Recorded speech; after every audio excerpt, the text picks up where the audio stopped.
For a word of prayer, please. Dear Lord, thank you for this day. Thank you for the many accomplishments this school has had this week, this month, and in the future, Lord. We look forward to going through the school year with more blessings. In your name we pray. Amen. Amen.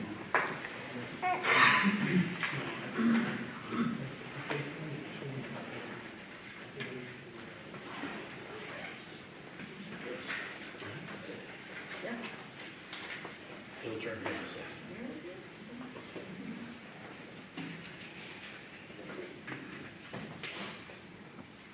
All right, 7 o'clock, we'll call the meeting to order. All members are present. Any public participation? I don't see anybody signed up. Honors and recognitions. Oh, we have several. First off, our district teacher of the year is with us, is Manny Owens.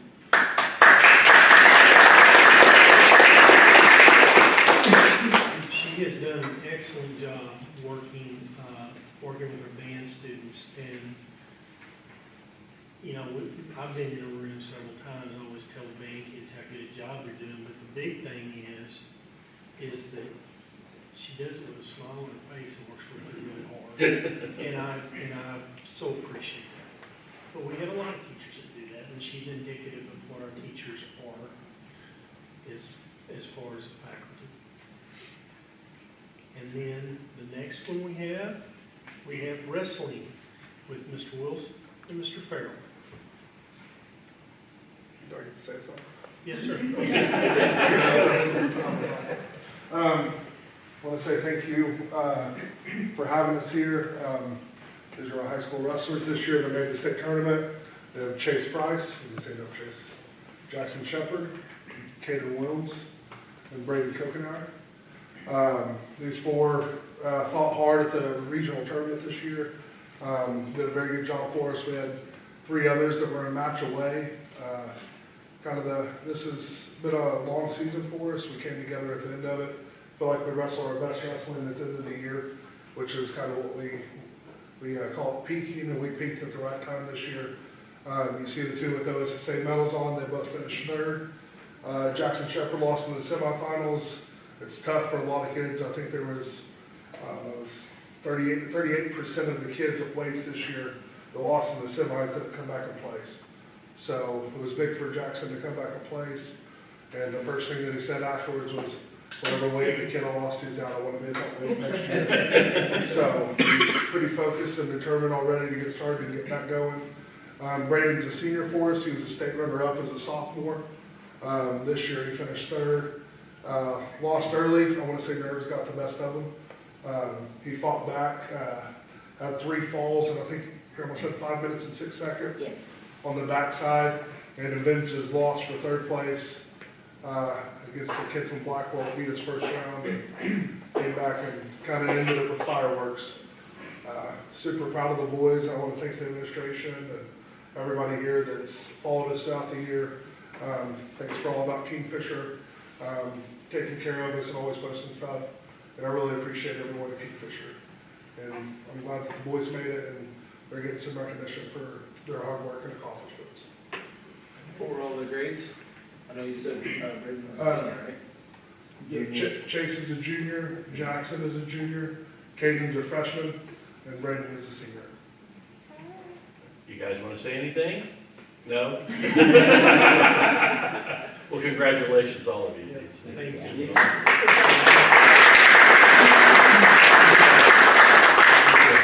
Thank you, coaches, as well. Thank you. And you have to stay for the whole meeting. Yeah, Coach Wilson has to stay for the whole meeting. The rest of y'all need to go. You can go.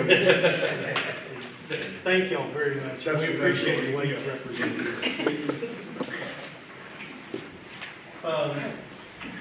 We'll bring robotics next month. Okay. And then Ms. Hewitt wanted me to remind you that we've got STEM night coming up. And if you want to judge for STEM night, I'll send you all that good stuff. So, but she wanted to make sure that I remind you. Is that here in March?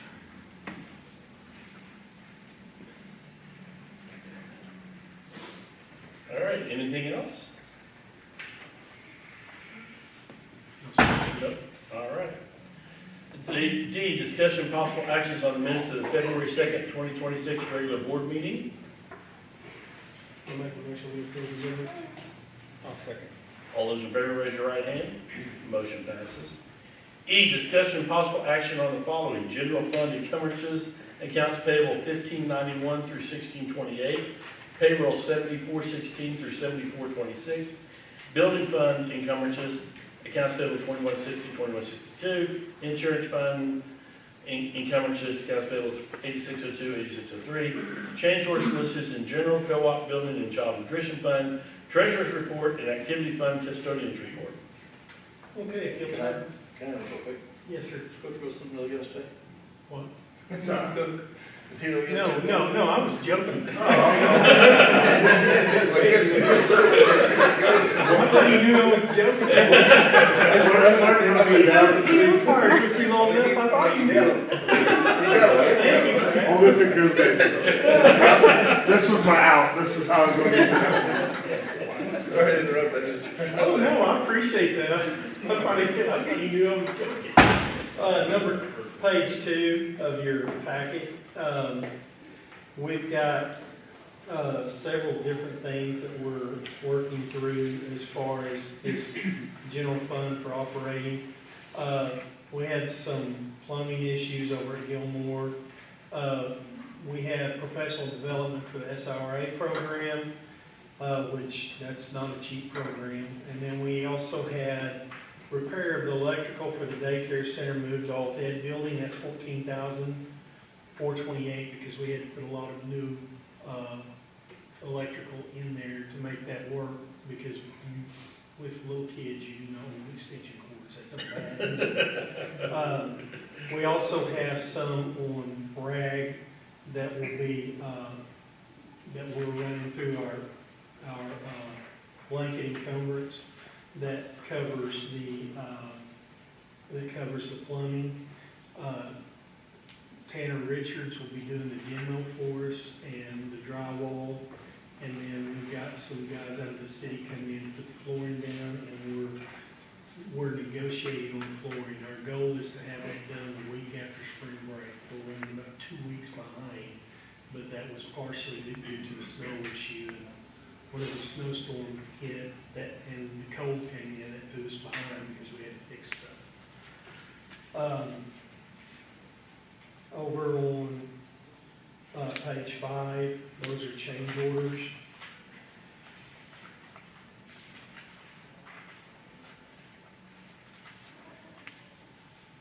And then page 8 is going to be to check another round of change orders for the co-op fund.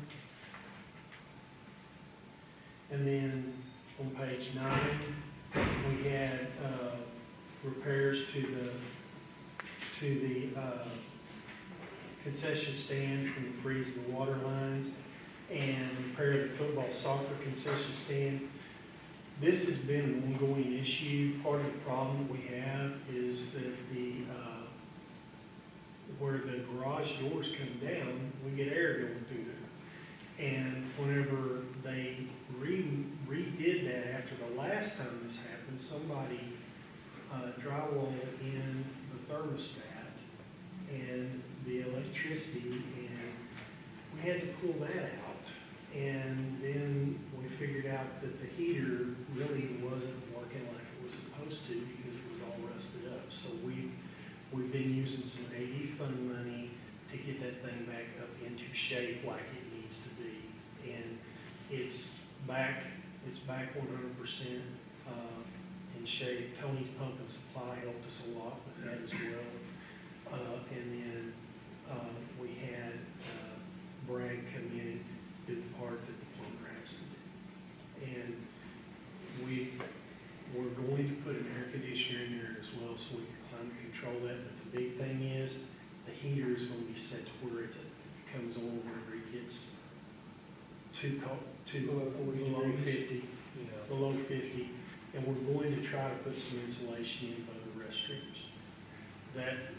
It's not insulated in there, you know. It's crazy. curiosity, so, on the utilities, is there just like a blanket per month that goes across, Yes. and so that just means our utilities were higher than what we anticipated? Yeah, Okay. something we ran into on the utilities, I'm glad you asked that question. We've contracted with Clearwater for the past, well, I guess since 2004. Well, Clearwater is, the reason you do that is because you're supposed to be able to set your gas pricing. Well, Clearwater, somewhere or another between the switch over from me, from Mr. Glover to me, they didn't contact us this time about that. They took our money, the natural gas contract, when they were letting the contracts out, in March, futures was $5 a decatherm. And whenever, and that's not a good deal whenever you're sitting looking at 3 1/4 decatherm for a couple of 3 months. So we did get hit pretty good on our natural gas from the winter storm. But it is what it is. I talked to them and tried to find out what in the world happened, because in the past, it's always been, if you sign up, you default down to their one price. They said that's not the way we do it anymore, because after they had that big freeze up during COVID, they quit doing it. And we're going to explore a relationship with OSSBA or with the School Land Commission on this, because that's not what we signed up for. And it was a miscommunication. I don't know any other way to put it. But they took our money. Well, we're buying the gas. Yeah. Yeah, they're glad to take the money. Yeah. The other thing we're looking at right now is we're looking at about $40,000 over electricity costs this year versus what we were last year at the same time. And the reason is wholesale electricity is so much higher. And you're looking at, if you go back and look at 2021, we're almost 45% higher than what we were in 2023. Now, a lot of it's because of the gas. Yeah. So is that number like looking on a 3-month period? Is that number looking like a 3-month period or per month or? For a 3-month period, yes. Yeah, we've just got, when we have blankets like that, we have to extend them out to the end of the year. We've had several bus repairs and we're on the change order on the building fund. And if you're curious, to date, we've spent $280,000 this year on bus repairs. And it's slowing down a little bit, but it's just basically the age of these buses. And most of our buses are what, 8 years old Well, it was, or more? I think they're, Mr. Sterling, those were 22s. Some of them were 22s, some of them Okay. were 2018s. 2018. The route buses are what we're really, Right, they're the ones. and then we have 2 activity fund buses that are giving us fits right now. But that's the nature of these things. I couldn't remember what, I knew it was somewhere 2018 when we bought it. There was a set that was bought in 18, there was a set that was bought in 22. And the Suburbans are getting a little age on it too. How aggressive is our preventive maintenance program? What does that? We're using Premier now, we're using Raymer. And RJ was doing okay until we ran into that one engine issue. And so we went back to Premier because we felt like it was more. And they just have a routine, like they go through all that? Yes, we're constant, we go through them every summer, and then we try to go through and do them again as they come out to do other repairs that we check buses for state start. The child nutrition change orders, we had to do a change order on the walk-in freezer at the high school. And then, of course, we've got our grant for beef for all the kitchen meals, but we're just about out of that. So we're running towards the end of that. And then, as you'll see, we've got casualty flood insurance, we'll be moving that change order that we did in the general fund over to the insurance fund, because we turned this in to the insurance, because it got to be a little bit more than what we really want to deal with out of the general fund.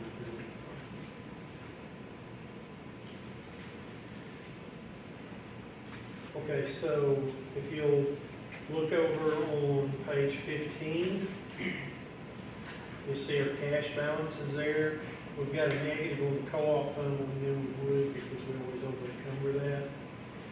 And we're sitting fairly decent right now. We'll pick up another batch of money. We'll pick up our gross production and all that here in about 4 days. It should be in there by Friday or Monday of next week. It depends on whether or not we celebrate Valentine's Day too. And then we've also got, then we'll have state aid coming in about the 15th. So as you look over on the general fund for operating on page 16, and you can use your big sheet. Where we're at right now is our new revenue. We're $722,000 over what we were in 2025 this time. Gross production is $223,000 less year to date than in 2016, but we've collected 112% of what our estimate was. And if they're going to shoot at each other over there in the Middle East, unfortunately, I think they'll drive oil prices up. We saw natural gas start moving today. We saw oil move $7 today. Foundation state aid is $1,927.01 more than the same time in 2025, which is about where we thought we would be.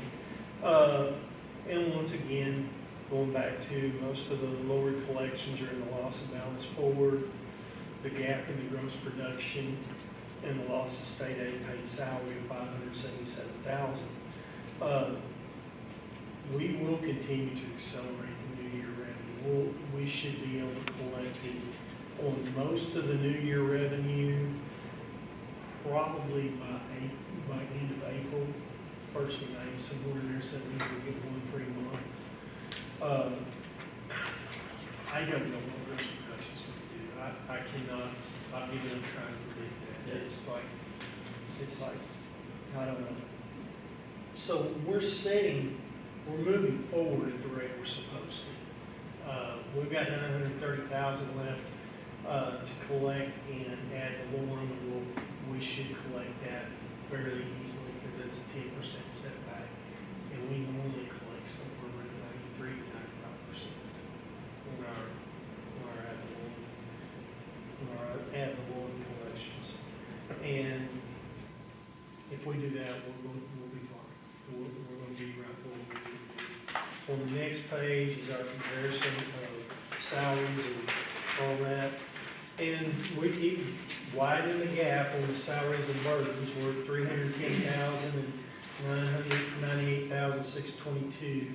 So we're setting somewhere in the $400,000 to $500,000 range on salaries.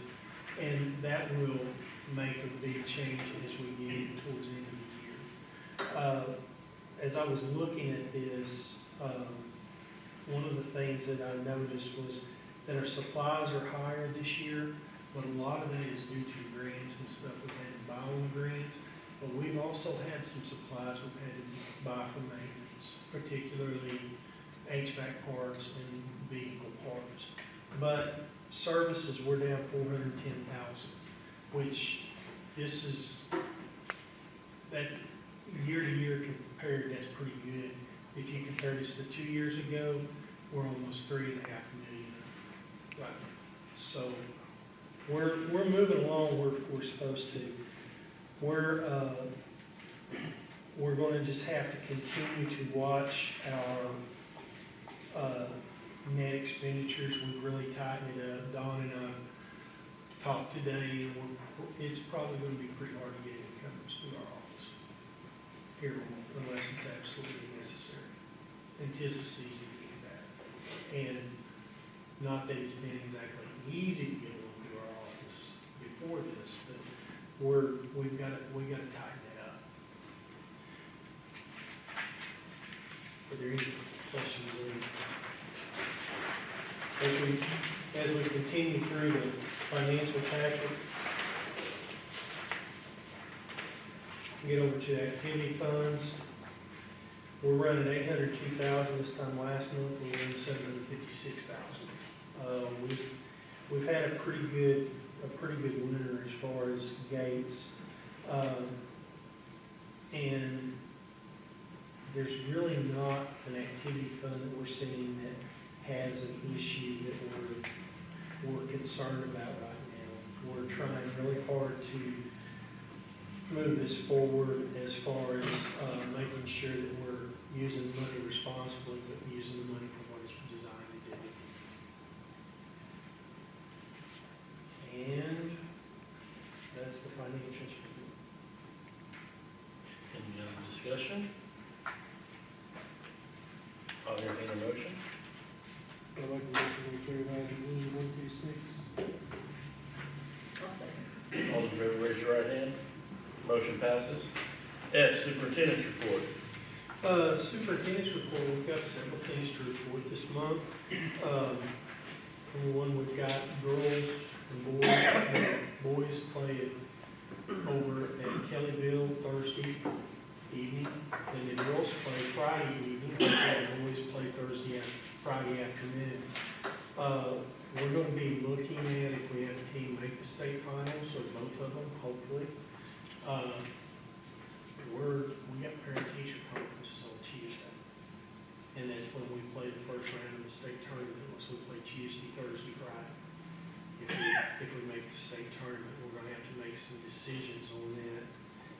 Talked with the principals this morning. They're going to visit with their teachers, and we're going to try to decide on the best course of action, because we're going to have a lot of people want to go to that ball game, especially with the new arena, which I would really advise you to get there early and camp out, because it's not as big as all it was.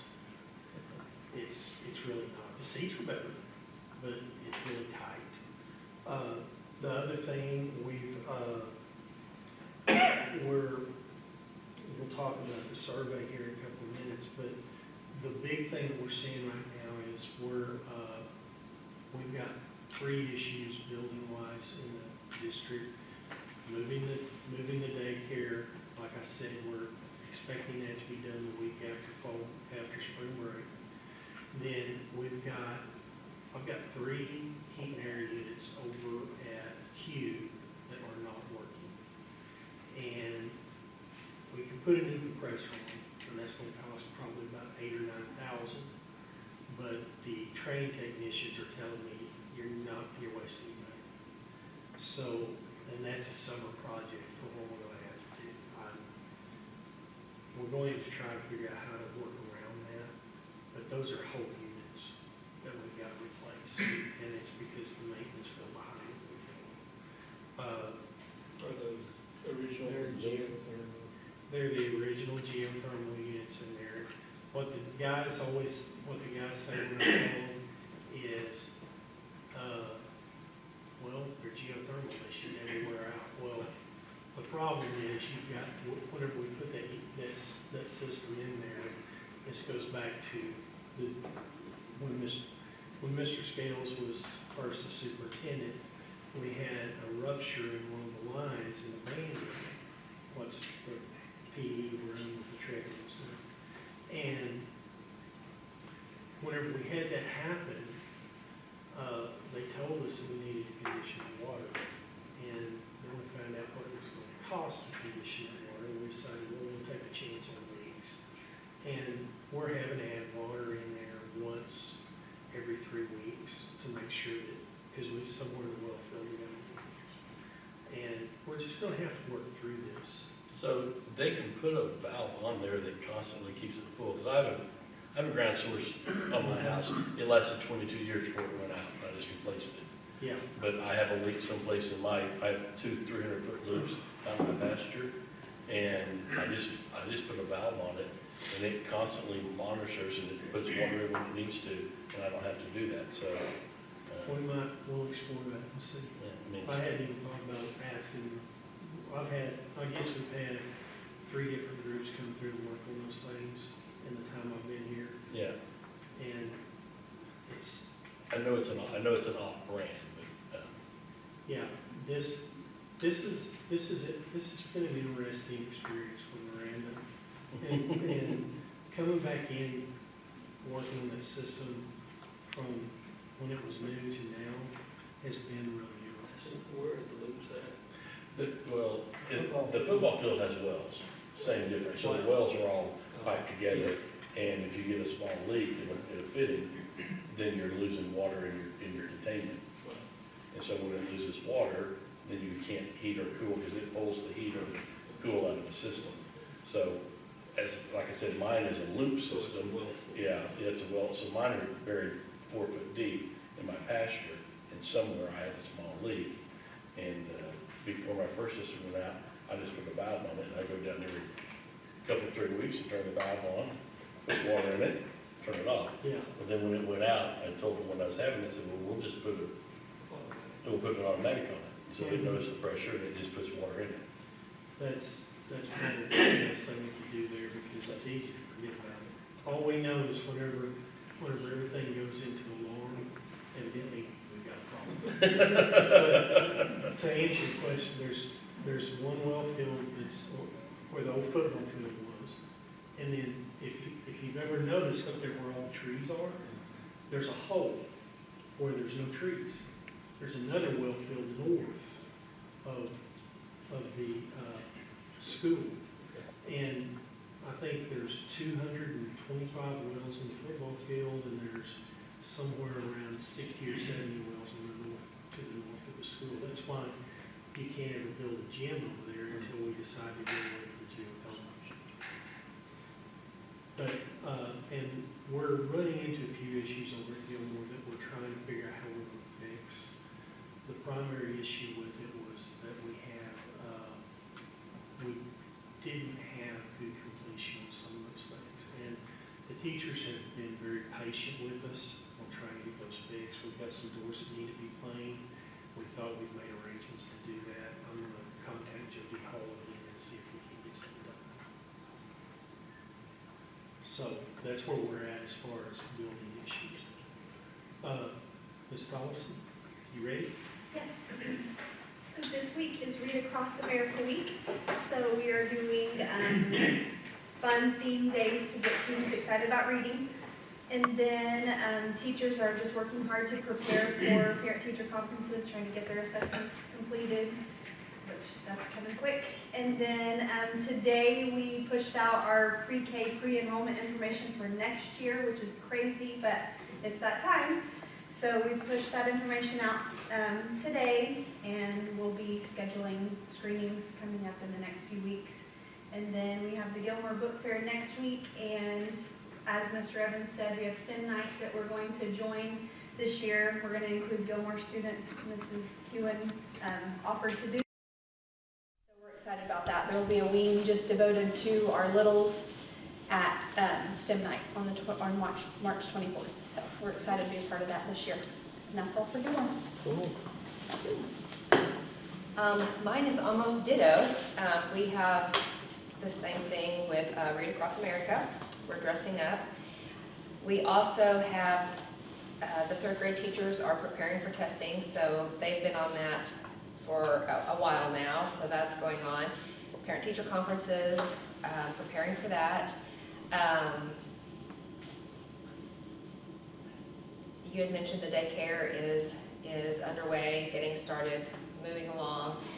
One thing at the daycare that we have done, when she mentioned pre-K screenings, we had Nikki Young come in and do screenings for those kiddos that will be going to pre-K next year from our daycare. So we have her come in and do that for us. I think everything's going well so far. So if I forgot something, maybe one of them will mention it. I've got handouts. Uh-oh. This is Showing you guys up. That's right. Yeah. You haven't read it yet, This is Miss Doherty's jacket journal. I think I've given you guys one before. It's fun for the kids, and they get to write their stories in it. They pick a teacher to highlight, and there's usually a student in here highlighted.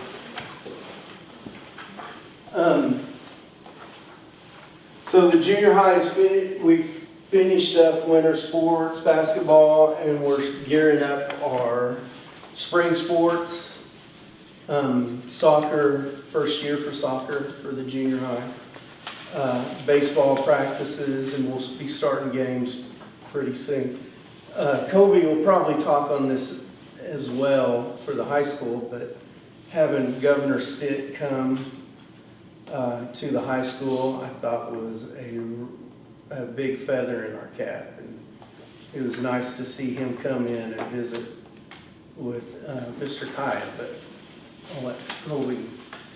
Yeah, which you guys were there for that. I think the Savannah especially, they love getting to talk about their program, and Mr. Kai is kind of a shy guy, so he was happy to let his kids take that on. But yeah, it was really cool. Not very many people, they say they have 3 flight simulators and do what we're doing in robotics, and so that's a pretty cool deal. We have soccer, which has started their season. Baseball kicked off their season tonight with Tecumseh. We have boys and girls basketball going to the area tournament this week.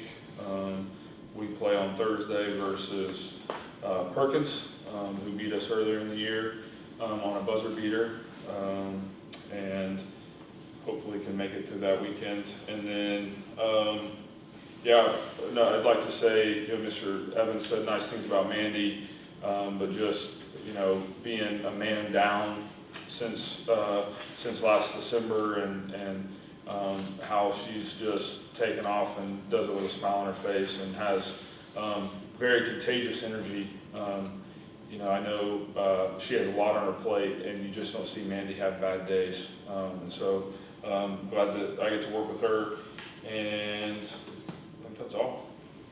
So. I'd like to thank Mr. Connell as well, because he has really helped me with the daycare move as far as getting the building put back together. He's done a really good job of helping us through that, because there's a lot of he's pretty good with construction. Does a really good job. And Ms. Meyer has been a huge help in that as well. Now we've just got to come down and pick a paint color and top I coat. Actually, I think we've already done that. That's reasonable. And if we're doing that, Libby Wood's been unbelievably flexible and in the move as well. So that's the superintendent's report. All right.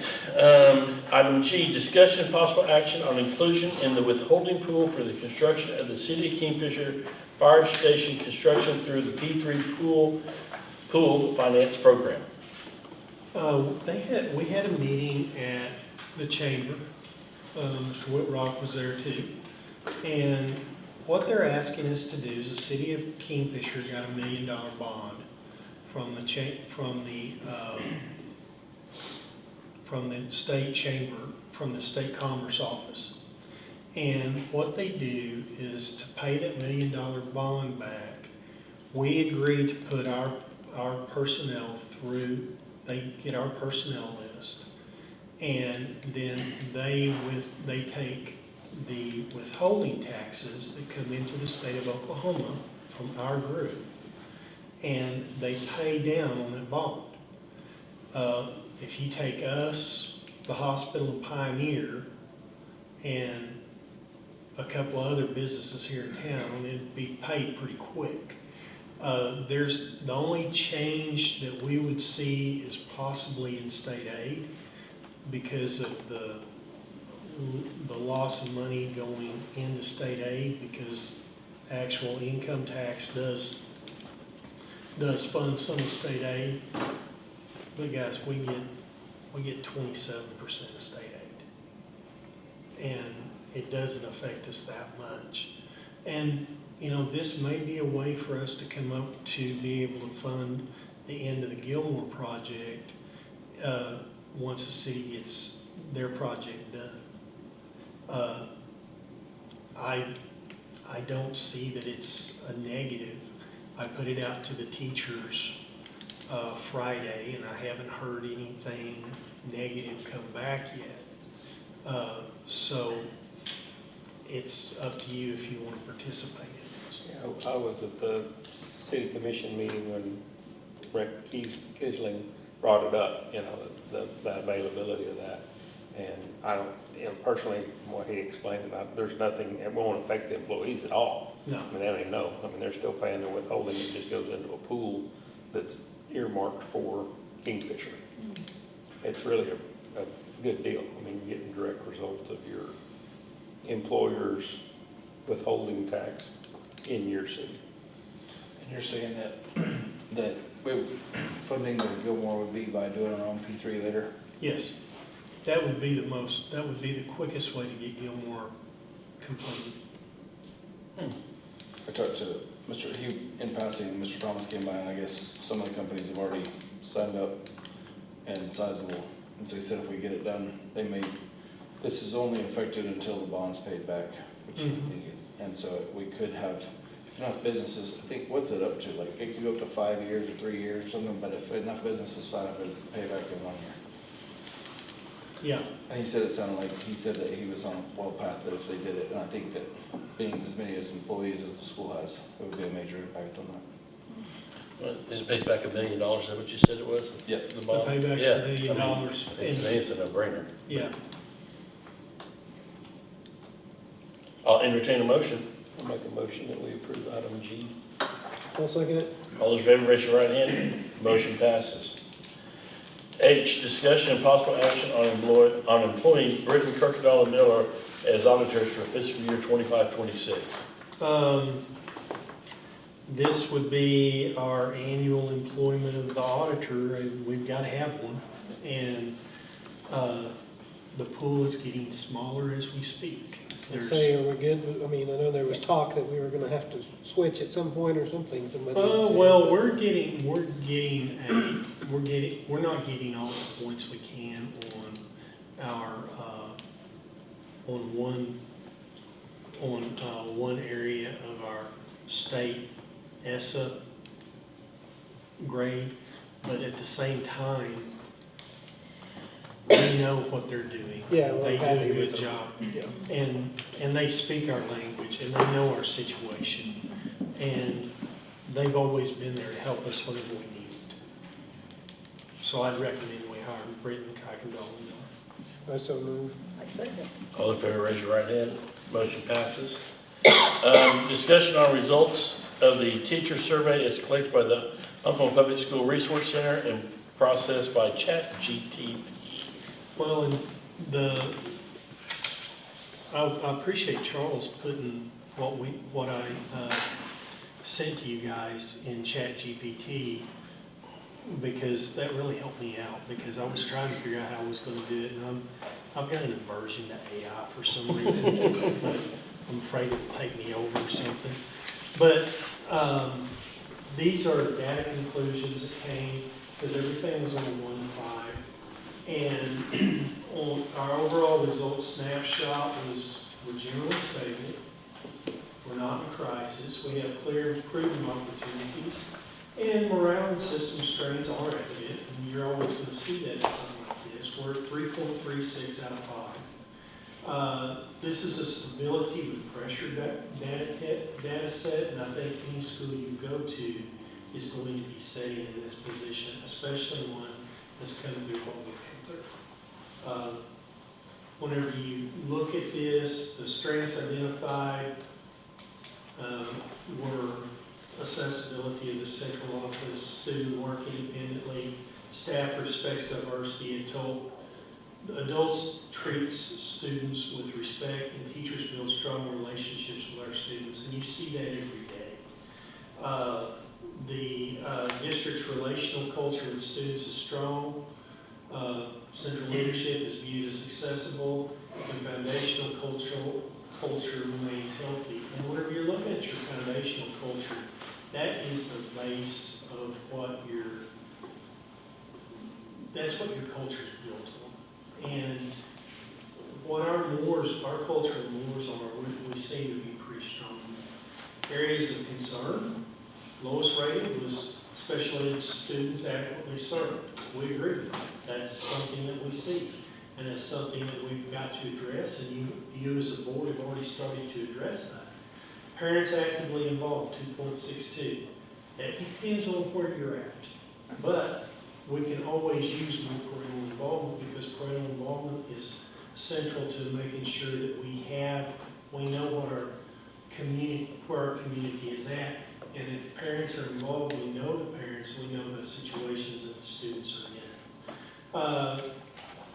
Teachers involved in decision making, and that's an issue that, we've got to come to a work through on that. We have the excellence committee, and we have pretty good conversations between our principals and our teachers. But I really think we probably need to move towards, like, if we go to 185 days, there's no doubt we're going to have a calendar committee. And we're going to have to go through and figure out exactly what we're going to do, because that's going to be a whole new day for a lot of our teachers. Because most of them didn't even go to school during a 180-day calendar, much less a 185-day calendar. And that's something that we're going to have to take into account. And like with the parental involvement, one of the things that we've got to do is we've got to come up with a way to find what our parents are wanting for their kids out of some of our co-curricular or extracurricular activities, because we're just not doing a good job of it. And we're trying to go off the same model that we did in 2005 to 2010 or even 2015, and it's not that now. We've got to make sure. One of the best adaptions I've seen is Dr. Johnson's photography, because those kids are really involved. Because we were going down with the governor, something he pointed out, I didn't tell you that this morning, but he was looking at those pictures, he said, who took those? I said, our kids. We have a top-rated photographer. And I said, Mike Sanders' boy won a national award last year. And he thought that was very awesome. The time for teacher collaboration, we're hearing that. Here's the problem we're going to have. We've got to find one. And it's probably going to involve changing the calendar even more than what it is now, because we're going to have to get that time away from the first 3 days. First 3 days we have teachers' month. And that's hard, because whenever you say, well, you don't have to always do things always the way you always have. Well, no, you don't. But on the other side of it, you do have to realize there may be a reason that we've done it the way we've always done it. The other thing we did find out that did not make this list was they absolutely hated having professional development at the junior high because of the tables, which Dr. Johnson warned me about before. And there wasn't much choice, we were already committed. But we're going to have to probably either get us some round tables where we can meet people here and fold our other ones up and get comfortable chairs like Sam's chairs or something, and find a place to store them, or we're going to have to talk to Baptist Church and let us invade their space every now and then. Because we really need those round tables, because when you've got teachers working across, horizontally and vertically, you really need to be able to set them down where they can see each other. And we've got to make sure that we have enough stuff where they can see what we're talking about with a good sound system. And that was one of the complaints we got about the junior high, was the sound system didn't work as well as what it could have. Board level takeaway, operational structural stress points are impacting morale, obviously so. But I would also say that, you know, it says down there, this is not a leadership trust crisis, and it is a system and workload strain signal. We are asking our teachers to do a lot. We've changed their role a whole lot in a year and 3 months. And unfortunately, I'm afraid the state's fixing to make this change again.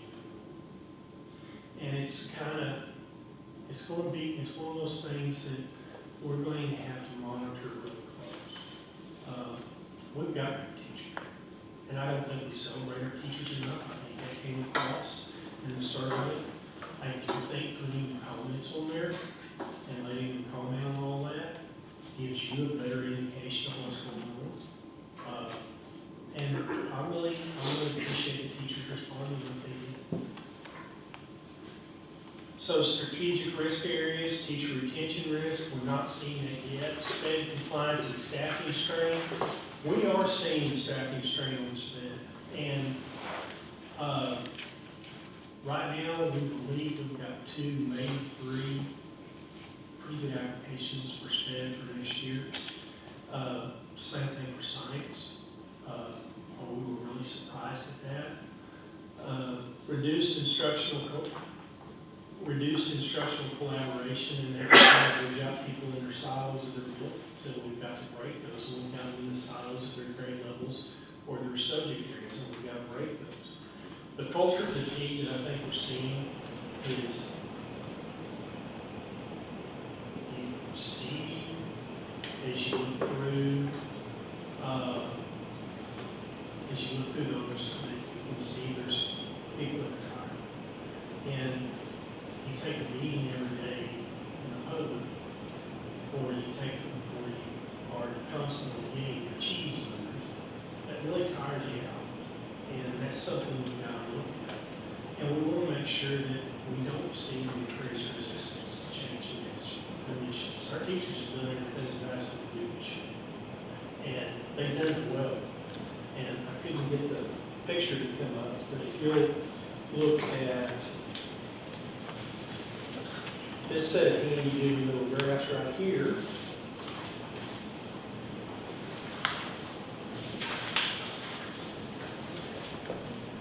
yeah, this is showing help time. This is our latest already benchmarks, and this is across the whole district.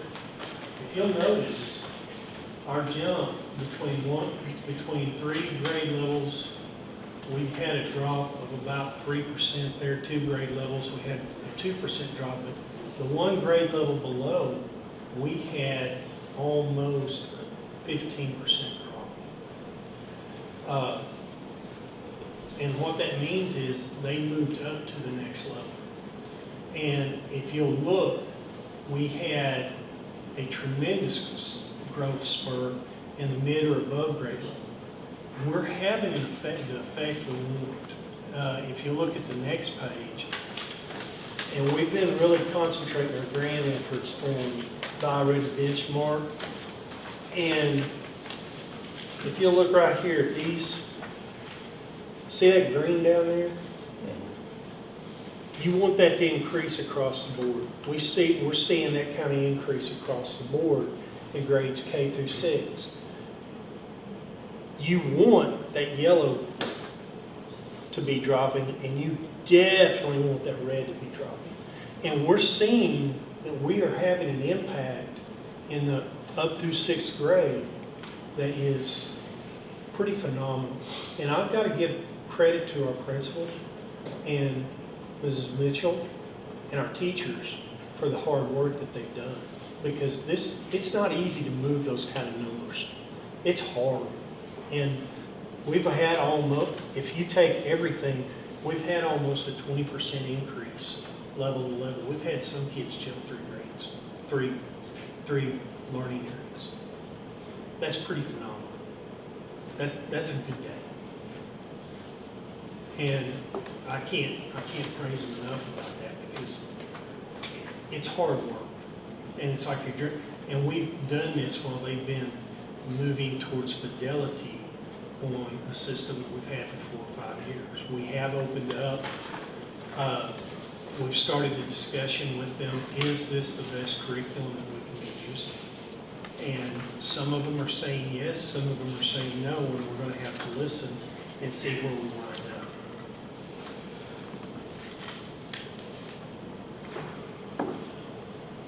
And that's what I had there. Okay. Any questions on that? Any comments? All right. J, resignations. I don't have any at this time.